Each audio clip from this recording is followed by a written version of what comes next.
আজকে আরও একটা পায়রা ডিম পেড়েছে।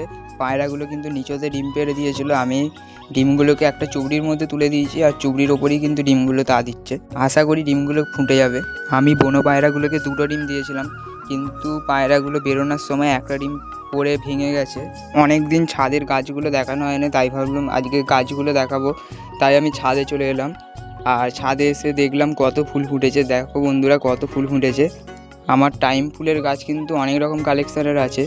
আর ছাদের মধ্যে যে খরগোশের ঘরটা আছে, সেই খরগোশের ঘরটা কিন্তু বাগিয়ে ফেলবো। খরগোশের ঘরটা ভেঙে গেছে, আর নিচে থেকে খরগোশগুলোকে তুলে নিয়ে চলে আসবো। এই ঘরটা অনেকটাই বড়, যার মধ্যে খরগোশগুলো থাকতে অনেক সুবিধা হবে। সেই কারণে কিন্তু খরগোশগুলোকে উপরে নিয়ে চলে আসবো। চলো বন্ধুরা, খরগোশ ঘরটা দেখানো যাক।